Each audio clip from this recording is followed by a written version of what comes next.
All right, what if I told you that your algorithm absolutely hates you? And I mean, not in a personal way, like it doesn't know you.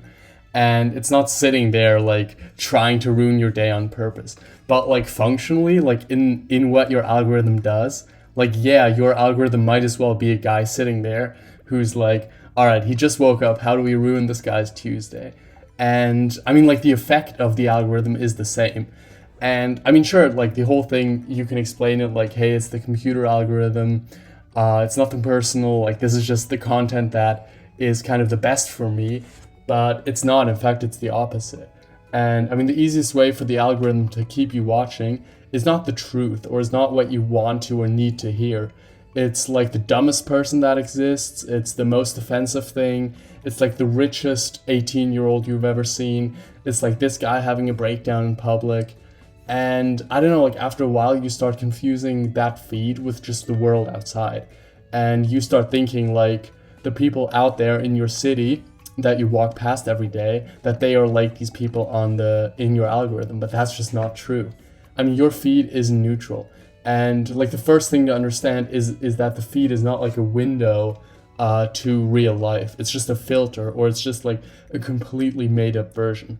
And again, like there's a I don't know, maybe you've seen the like survivorship bias thing, right? Like, sure, there's plenty of normal people on the internet, even normal people that make content. I mean, hopefully you count me as those, but like the fact that you only see the most ridiculous, crazy people online isn't that everyone's like that, but it's just that what goes viral is really like emotionally loud, and it exists to elicit a really strong and usually negative or at least confusing emotional reaction. So that's like rage, humiliation, shame, envy, fear, also insecurity. Like so much of your algorithm is just kind of making money for the social media platform off your insecurity.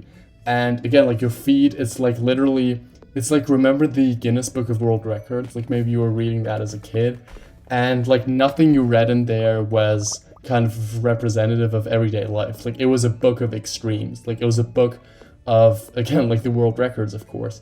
But like back then you understood that. Back then you understood that you're watching something very unique. And again, like the stuff you see in your algorithm on TikTok or whatever, like it's similar to the Guinness Book of World Records in how extreme it is and in how you're seeing just a tiny slice of people and a very kind of curated, extreme, very provoking version of that. But like compared to the Guinness Book of World Records, like you're not aware that what you're seeing is extremes, and it's so easy to start to think that that's like a normal thing. And I mean, the scary part is that eventually it can change your worldview. And because I don't know, I mean, we know that the feed can be a waste of time. And like, sure, like maybe if you spend an hour on TikTok, that's like 1 hour gone. And that's a very immediate kind of loss from that hour because it's just the time. But I'd argue long term, even worse, is just how it changes you even when you're not looking at it. It changes kind of what you expect from life. Because if you, again, like think about different content categories, if you like watch enough like dating rage bait, you start to think that it's just not worth going out of the house to date. If you see enough like rich lifestyle kids, if you see a bunch of like 15-year-olds that have like their crypto agency or whatever, and are like have Lamborghinis and like $100 million, and you just think like, oh, it's too late for me, and eventually you just feel like a failure because like you think that the average young person has that much money or that much fame or whatever. And again, like it's just with so many of these things, and I've made a video on street interviews as well and like various parts of like popular content niches. But honestly, like it goes for all of it. Like it goes for politics, it goes for dating, it goes for money, it goes for kind of education or like intelligence, it goes for music, it goes for so many categories, right? Like your feed, whatever content, whatever type of content you're watching, the consistent element is that it elicits a kind of stressful reaction. Like it gives you like emotional weather or like turmoil. And again, like it really sets the way you view the day. Like if you wake up and you spend 10 minutes on TikTok or whatever, like that's kind of warped in your head, right? Like it's like a drug. And again, like the algorithm, it just loves misery. It loves keeping you in a kind of loop of having a new emotional hit every 10 seconds. And again, like functionally, as I said, like of course you can explain all this by saying, hey, the company wants to keep you hooked, and the algorithm will show you whatever makes it more likely for you to spend more time on that platform.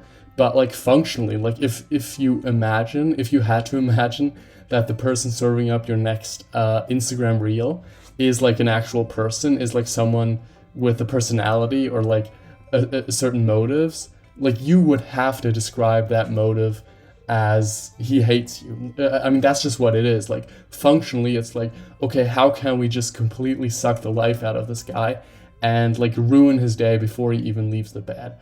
And like that's what happens. And look, I mean, I'm not saying this from like some like super enlightened perspective. Like I still waste so much time scrolling sometimes, and I catch myself doing it even when I said like the day before, hey, I gotta cut down on this.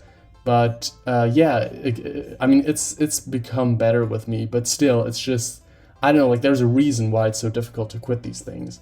And again, like if you imagine the algorithm as a person, just imagine or just be sure that guy absolutely hates you.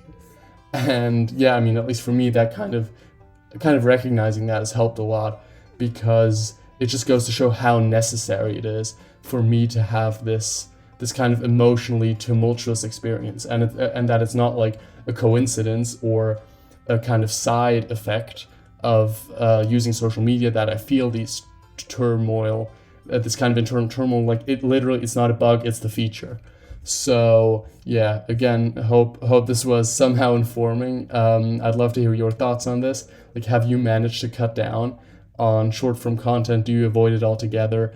And have you ever, I mean, I don't know, if you had to like describe your algorithm as a person, just as a thought experiment, I'd be super interested in hearing how you would describe him. Because yeah, hope this helped. Take care. Thank you so much for watching, and talk to you guys soon.